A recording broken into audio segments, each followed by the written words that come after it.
With me is Lloyd Singleton from Sumter County Extension to talk to us about microgreens. Welcome, Lloyd. Thank you. Well, first of all, microgreens aren't something that people are familiar with generally, so can you please tell us what a microgreen is? Very true. It's basically a sprout of a leafy green plant. It's going to be harvested at a size a little bit larger than just a sprout, but it's a very compact, flavorful, nutrition-packed way to get some good food value out of your plants, and a very easy project for a homeowner to start as well. I know when you grow sprouts, you start with a sprouting container generally. Right. And I see that we have a container of soil here, so I'm assuming that we grow them in soil. I'm so smart. Tell us how we go about growing microgreens. Very good. Well, what I like to do is start with a tray, any kind. It could just even be a small pot if you wanted, and add very good potting medium, preferably with a lot of compost in it. You want it to be a very nutritious, high organic matter mix. And really all you do is use some seeds, and you want to just lightly sprinkle a few seeds in on top of the soil, and then sprinkle a little more soil on top of it, just maybe an 1/8 or 1/16 of an inch, and press it in. Then you'll have a spray bottle, and you just spritz it. And then what you're going to want to do is spritz this tray of sprouting seeds twice a day for about a week, and that's all the longer it takes. So we plant our seeds, and by the way, what kind of seeds, I guess, what are the most popular ways, microgreens, to grow? All right. First off, let me tell you how microgreens are used. Okay. They're harvested and used on top of salads at very high-end gourmet restaurants. So this is really kind of a trendy culinary thing. And I think what I like about it is it's so easy to do, because anybody can grow anything for a week. That's what it Even works a black out to be. thumb can grow for a week? Even a black thumb can do this, yes. There's a number of different greens that you can sprout to use for this. You can do anything as mild as a carrot to as pungent as a mustard green. A lot of the things in between are going to be broccoli and radishes. And radishes, there's different varieties too that can be spiciness, There right? are lots of different ones. You can even have some of the Asian versions that are very hot. You can have some that are milder. There are a lot of seed companies that actually have seeds selected just for their microgreen value. It's not very expensive to do, because a seed packet might cost you $1 or $2, and you can get a lot of little sprouts out of each packet. If you want to do this in advance of a dinner party and really wow your guests with this culinary treat, then just plan to start a week to 10 days early, and you'll have a good crop. I like to recommend that people do things that they like the flavor of. If you like radishes, then you will probably like the radish greens on top of your salad. What I found too is a lot of people can avoid salad dressings if they do add microgreens to their salad. Because you've got more flavor. You have the flavor, yeah, and it's typically very tangy. It's a power-packed little flavor plant there, so it's good to do.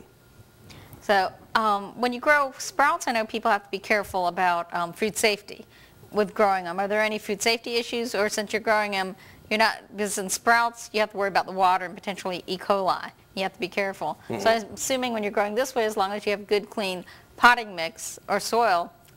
Exactly, yes. You just do want to make sure you start with a good, well-cured compost or potting mix. And then harvesting is really the trick too. What I like to do is, once your seeds are sprouted, and you want to get them when they're about 2 inches tall probably, I like to just grab the tops and take a pair of clean scissors and cut them off right above the soil level.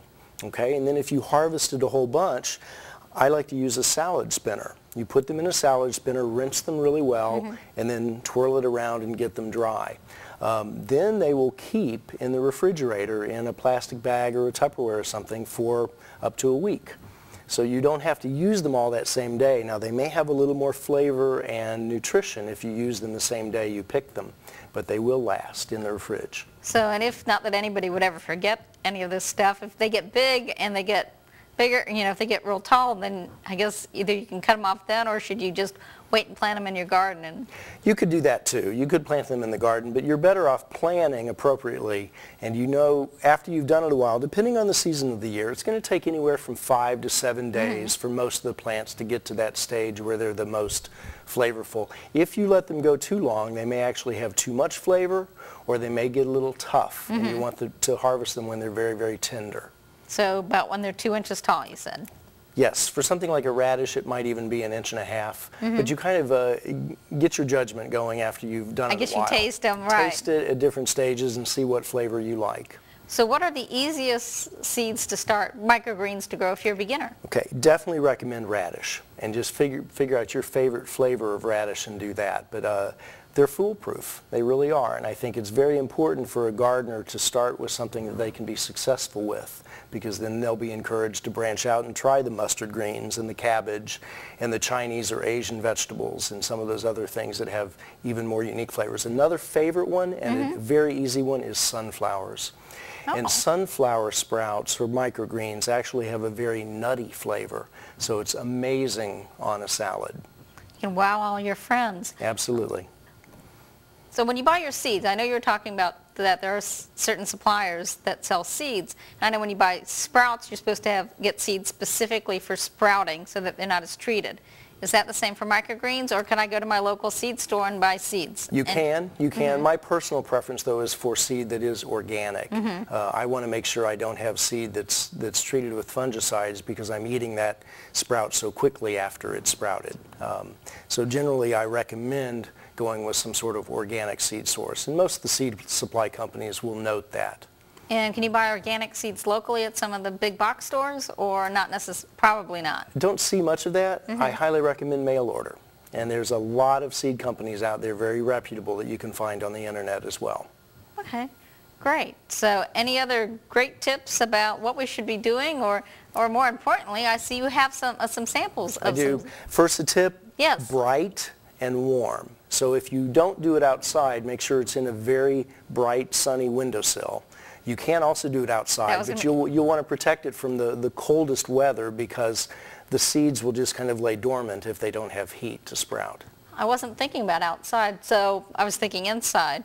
So, but you wouldn't want to plant them in the ground? You pretty much want to grow them in a container because they're easy to keep clean, or can you just plant them in the soil out in the garden? You could, but you're going to have all kinds of other factors, a dog trampling it or something. And these are very tender, and it's really easier to keep it in a very confined area. I like having the tray so I can bring it in on a cold night, leave it on my patio if it's warm. Especially since we're entering the cold season. Exactly. Great.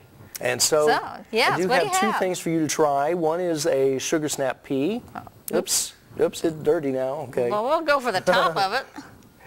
And then here is a carrot sprout, or carrot microgreen. Sugar snap's nice and spicy.